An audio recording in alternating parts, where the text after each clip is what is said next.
It's hand grenade. Yeah. It's chucked into the market, isn't it? It Yeah. really is. It's, you know, it's because people are always going on about, where's my cup holder? It's wherever you sit.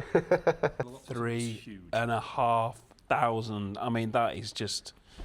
This is Europe's first. It's £30,000 cheaper than its competitor, and it's got some amazing features. But I did say in a previous video that I thought it was ugly. Do I still think that? And what are these amazing features? I've come down today because this vehicle has been officially launched. It's the Kia PV5. Today at Murray's, and we're going to be talking about the van and also about the Campervan, which we've got in the back. So Ryan, thanks for inviting me down today. Morning. So this, the PV5, it has been getting a lot of hype. Loads of people, even on my channel, have been talking about it. They've been talking about the, dare I say it, the ID Buzz. Obviously, it's got a certain price tag, and people have been saying that, you know, this is it's 30 grand cheaper. Yep. And I did say it was ugly, and I have to say, actually seeing it in the flesh, it's changed my mind. I genuinely do believe that it's changed my mind, but I prefer it in the grey than actually doing this. Yeah. But yeah, so tell me a little bit about it. Kind of, where does it sit in the market, and I mean that price tag. Yeah, I know. I mean, it's eye-catching, isn't it? So the PV5 passenger. This is the passenger variant. They come in two models. So you've got the passenger and the cargo. But this works particularly well as an MPV. You know, really spacious, tons of room. And I think it's really sort of dedicated towards families. I've got a young family myself, having driven this already, and I can honestly say it's been very helpful. Actually been driving this, haven't you, before it's been officially unveiled? Yeah. And that was kind of really interesting because we did have a conversation off camera. Yeah. And it's when you have those conversations off camera where you find out the real detail. Yeah. And you genuinely love it. So yeah, that was good to hear. So. Yeah, tell me a little bit about it then. Of course. So this is the long-range version. So the official range, the WLTP, is 258 miles. Now, in terms of real world, at the moment, obviously driving it, I'm looking you're getting around 220 at the moment. So the efficiency. And that's in winter. That's in the winter, yeah. And these nice you've cold. been driving that in the minus temperatures then? So that's actually pretty good, isn't it? It's really good. Yeah, I'm really impressed with it. And you know the benefits of being electric, especially in the winter. Yeah. Everyone's scraping their windscreen in the morning, put the preconditioning on, and we're all ready to go. I've got an electric car myself, and every morning I do smile at that. Yeah, it's a I lovely mean, I feature. do know, like, I mean, there are people who are just gonna hate this video because it's electric, but they do have some benefits, and you know, that is definitely one of them. Oh, it's definitely one of them. Yeah. So, starting in the front, so you can see at the front. You've got the drive stalk, which is nice and convenient, just to the right there, which is the power on, all the driving, so it's nothing clunky in the middle, so it's leaving loads of space there as well. You've got two screens. Now, really interestingly, the middle screen is an Android operating system. Now, that is slightly different to Kia and their other operating systems. But this is really sort of integrated, so Apple CarPlay, Android Auto is all seamless, really, really responsive on there as well. And for fleets as well, that's, you know, they can manipulate that software as well. In the front, you'll see there's tons of USB-C charging as well. One of them 100 watt, so you can charge laptops up the front as well, which is really, really useful. That is very impressive, yeah. What I noticed straight away when I came to the launch event was this storage. You know, these little storage things here. I mean, how cool is that? It's just, and I know it's a small thing, there's but loads of hidden ones. So you've got under the foot, under the seats. You know, people often say about small vehicles, small vans and things like that, well, there's no storage. I mean, that is really, really clever that they've just utilised what would probably be dead space and just chucked that in there. Absolutely. And again, going back to electric, typically with electric cars, you don't have that storage because of the battery. Yeah. Now, how the PBV or the PV5 is done, the battery sits in the chassis. So the amount of space that you get is incredible. So it makes it so useful. Because it's quite low as well, isn't it, for a kind of a van, kind of really what it is. It is low. Yeah, so making that low step in, I mean, I've got a young lad, he's 3 years old, and you know, he can step in, walk across, make a nice safe entry off the road, so he's out of his car seat, and it makes it even easier like that. And it's USBs in the back as well, so USB-Cs in the back, yeah. All iPads and all kind of stuff like that, hanging in from the back. Ready to watch their favourite show. Absolutely. So a couple of things you may notice around the car as well. So there's some slots in there. So this is Kia and their add gear range. So this is their modular concept where you can move cup holders, phone holders around the car. So you'll see it situated in the front, in the rear, and you've got some rails in the back as well, which we'll sure we'll go to. But so you've not just got one cup holder, you've got a cup holder wherever you sit. Wherever you want. Wherever you sit. Because people are always going on about, where's my cup holder? It's wherever you sit. On the doors, you've got the internal lock as well. So if you're inside, you can pop the lock on, so it keeps it nice and safe from anyone trying to get in or anything like that. So I suppose with camping, that's even more important. That is, yeah, extremely useful. And it's twin slider as well, so obviously both doors, yes. both doors open. Can't get my words out. Yeah, I mean, it is very, very spacious. Is that low floor height? That kind of, I like that fact. But you've got tons of space and storage. It's just everywhere, isn't it? Everywhere you look, you've got so much space. There is a lot of plans for this one as well. So that it's launched with the 5-seater, which is what we see today. But there are plans for a 6-seater and a 7-seater as well in the passenger version. So this isn't the only model there's going to be. There's going to be plenty more down the road. And that's going to be probably around the summer this year. And the first thing that, I didn't notice it on the pictures. I mean, it's flipping massive. Look at the size of that window. Yeah. It is just huge. It's so much light it lets in. I mean, it's people can actually see my knees while I'm driving, which is not a concept I'm particularly used to. But it's actually, it's really good. Yeah, I mean, it's responsive how it drives. I mean, you'll get to know yourself, but where the battery's situated, it feels really grounded into the road. So even in the windy winter conditions we've had, it doesn't feel wafty at all. It's really, really efficient. I mean, in terms of efficiency, at the moment you're looking at around sort of 2.8 to 3 kilowatt miles per kilowatts per mile. Which for something as effectively a box travelling down the road, that's not too bad. Yeah, absolutely. I mean, compared to your average car, you know, a box hitting the wind shouldn't be that aerodynamic. No, that is pretty good. Yeah, it's really, really good in terms of its efficiency. And you've actually experienced that yourself, which is, for me, that's the main thing. Obviously, because people can look at salespeople, you're trying to sell a van, but we've had that off the camera conversation, and I do like it. I really do like it, and I am being genuinely honest. When I came in for the opening, I was coming in and not sceptical, because I do always kind of come in with an open mind, and I thought, is it really going to look any better in the flesh? And I really think it does. But like I said, not so much in the black. Yeah. It's that, you know, that is what. Yeah. This is obviously the cargo variant. Yes. This colour is steel grey. I really do think it looks better in that steel grey. So yeah, genuinely, the looks for me were like, I'm not so sure about that. I like it. I genuinely do like it. And the tons of awards that I know, obviously this one has covered a lot of awards in terms of what it's won already. But I know even a passenger has been winning awards in terms of family car for 2026. Yeah. So it's gained a lot of attention before many have hit the road. It's winning awards. There's quite a bit of hype. I mean, last night, obviously because I'd been to the launch event, our phones are listening to everything which we do. A group had popped up, and it was the PV5. And there was a post, I think it was done yesterday morning, and it had like 178 comments on it and 500 and odd reaction. You're like, flipping heck, that's unbelievable. You know, it really has got hype about it. But what is it, start at 33 grand? Yes, yeah, so that's for the 33 grand for, I mean, electric, which normally, you know, more expensive anyway. And then for a van, when the buzz is, I would say, a lot more. No, that's... And as we moved into this year as well, the passenger variant has qualified for the electric car grant as well. So it does get a little bit of extra money from the government, which is always a good thing. Always helps, doesn't it?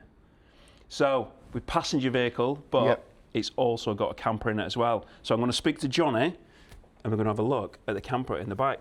Thank you for your time. And I look forward to demoing it, because I am going to be taking it out, getting it out on the road, and I'm going to be exploring it with the camper in a few weeks' time. So yeah, so do look out for that. But yeah, let's have a look at this camper. So Johnny, this is Johnny from Slidepods. and you've turned the passenger vehicle into a camper van. Yeah, we absolutely have. We've been super excited about the launch of the PV5. Its price point in the marketplace and what it offers for that price point. It really is the people's car for me now, the people's van. You've been really, really busy doing the ID Buzz, haven't you? Yes, yeah, the ID Buzz has become a really, really popular part of what we're doing at Slidepods. It makes up, probably around 25% of what we're actually selling into the marketplace is going into the Buzzes these days. And it is a great vehicle, but it is very expensive. And the interior fit and finish of it is some of the colour choices, the creams and the yellows, and having carpet in the rear of the van, it doesn't necessarily lend itself so well for being sort of a family camper with muddy wellies coming in the back and things. So I think that a lot of people who own ID Buzzes, it's a very emotional purchase, but I think this is a purchase you make with your head. Yeah. I think you look at this and you go, I can afford the monthly payments on a lease deal or a PCP, or even I can afford the balloon payment. Put a Slidepod in the back, put a roof tent on it. You've got a camper van, but first and foremost, you've got the most amazing daily driver as a family vehicle. Over the years, probably the most popular vehicle we've ever worked on has been the Volkswagen Combi. Very tax efficient vehicle, or it used to be, not so much anymore. No, that's right. And people would go for a Volkswagen Combi. And they got so expensive as well. The T6.1 towards the end, wow. Just a little bit. Some of those four-wheel drives were pricey.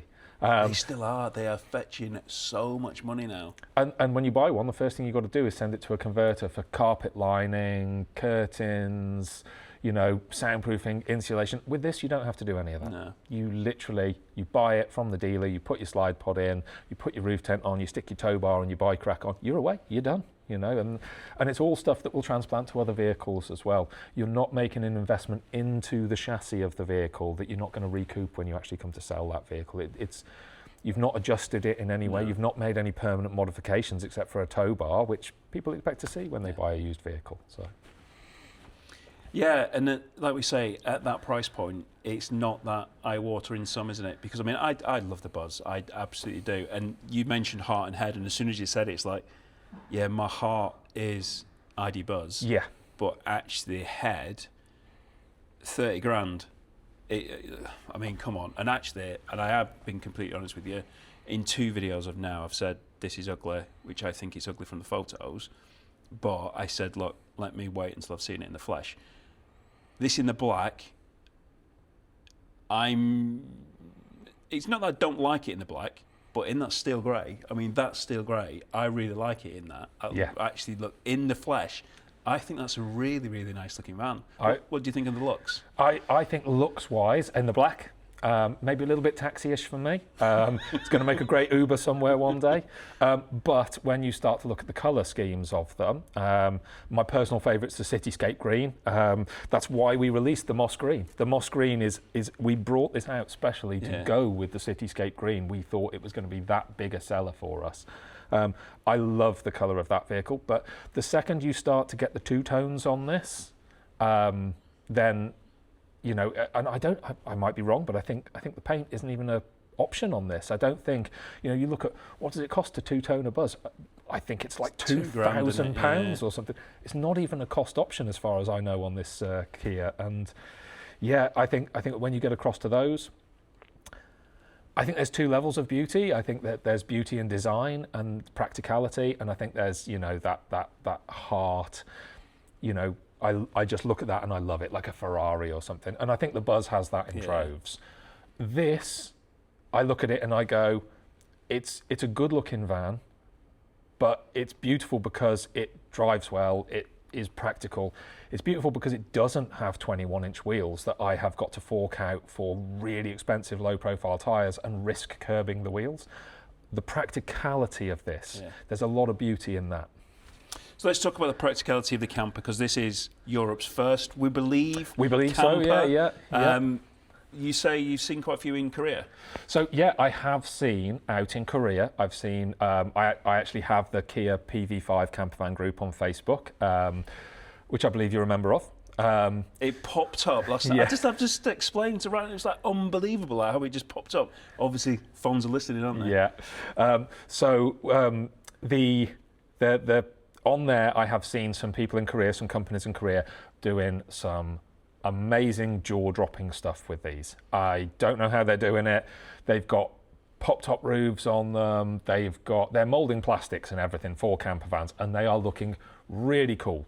I don't know if they're basing them on the passenger or the cargo. My suspicion is they're probably coming off the passenger variant, and they're working with a lot of the Kia interior fit and finish. But yeah, out there, they're doing some amazing things. We are yet to see anybody doing anything in Europe yet. I have not seen a single professional campervan conversion on the Kia PV5 yet, but I think we will. I think that it's too good a vehicle in the cargo format to ignore. My personal thinking on it, though, is for most people, where when you look at the PV5 as a passenger variant or a cargo variant, the price points are so close. Yeah.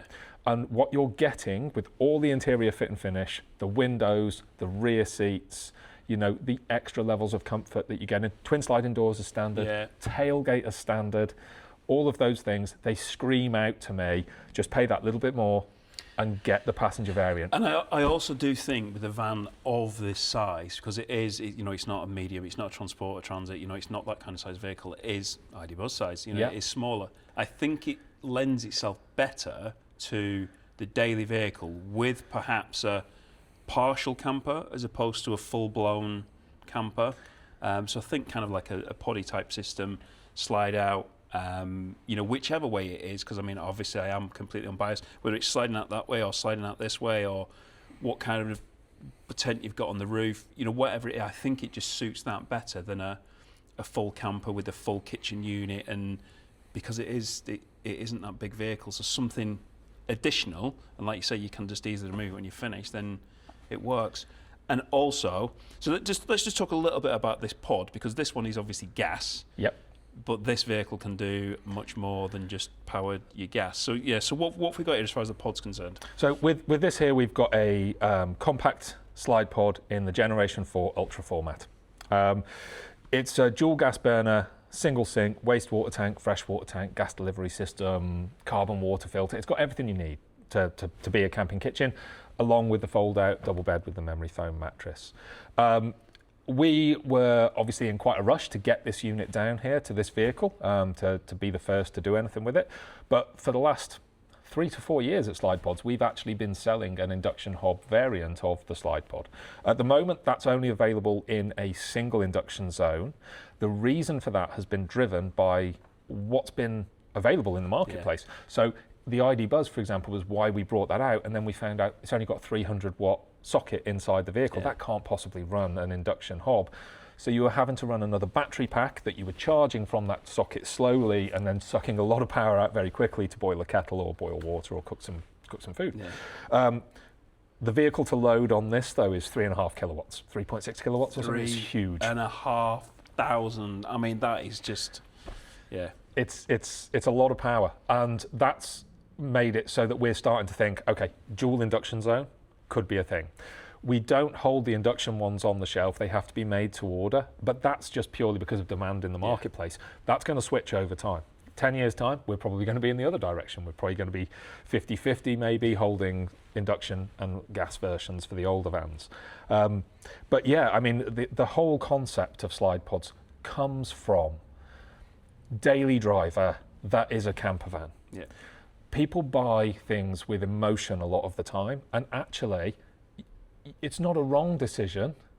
Well, it is a wrong decision, but it's not a wrong decision to look at it and say, I'm so excited about going camping. My daily driver is going to be a camper van. Let's prioritize the camper van element of it hugely. Let's buy a camper van. Yeah. And then you find that you're driving a camper van, you're trying to run that for work maybe, or you're trying to run that every day, and it's not a practical daily vehicle. We see this a lot. People buy a camper van, they run it as a daily vehicle. 2 years later, they don't have a camper van anymore. They've got fed up with it. This is what excites me so much about this platform. This is an amazing daily driver. It's a great family vehicle. Yeah. It's coming out in a 7-seat variant as well on the same wheelbase.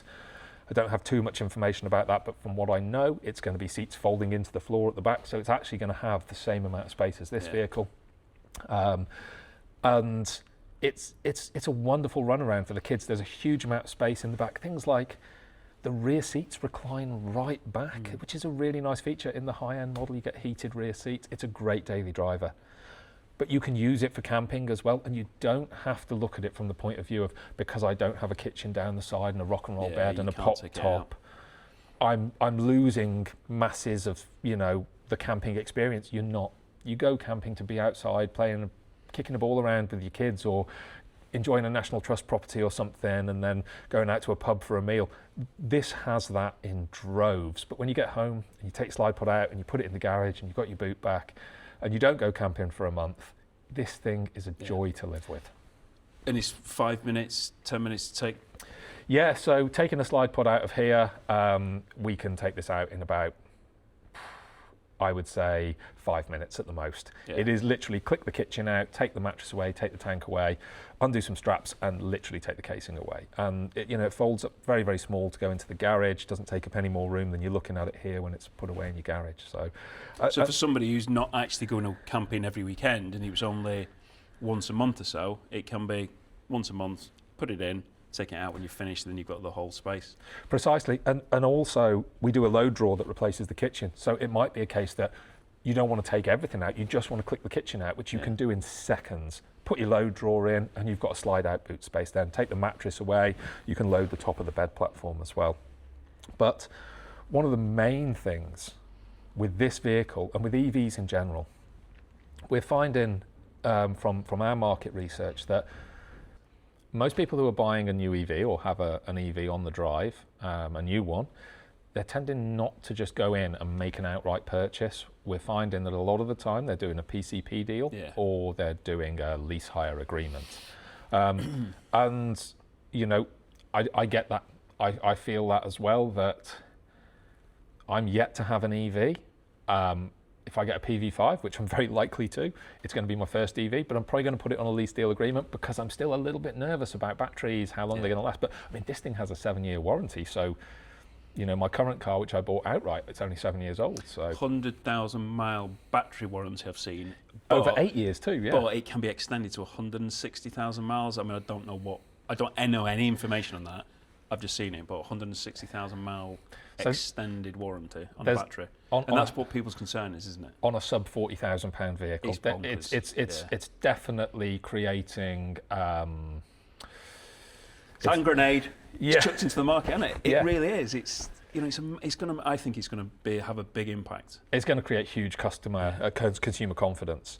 But no, for us with the Slidepod, it's one of those things that if you are leasing the vehicle or you are on a PCP and you've got it in the back of your mind, I can't modify this vehicle. Okay, tow bar. You know, I could maybe put some roof bars on it and things. You know, small things. But you're not soldering in. You're not insulating it. You're not putting in a kitchen unit. You're not screwing into the chassis. You're not precisely. You're not removing the head unit and sticking an aftermarket one in. You know, with the Slidepod, you can put it in. You can enjoy it as a camper van, and you may well go for a PV7 when it comes out and buy a bigger van. And the Slidepod that you bought for the PV5 is still going to be compatible with that PV7, or, you know, you might decide, actually, I do want to spend all that extra money, or I want to buy a second-hand ID Buzz GTX now. The price point has come down in 3 years' time at the end of my PCP. And the Slidepod that you bought for your Kia PV5 is going to be compatible with that vehicle too. So yeah, I think it's a really, really exciting concept, and I think it's a really, really exciting vehicle. I do as well, and I look forward to getting it out on demo. So I am going to be taking it out on demo. Going to be taking it. It's going to have the Slidepod in it. It's going to have a roof tent on the roof as well. So do look out for that. That's going to be coming in a few months' time. That's not going to be, in a few weeks' time. Anyway, if you didn't see the video where I've bought a new van, then you can have a look at that video here. You will not believe the price of it. Thanks for watching, take care, and I hope to see you soon.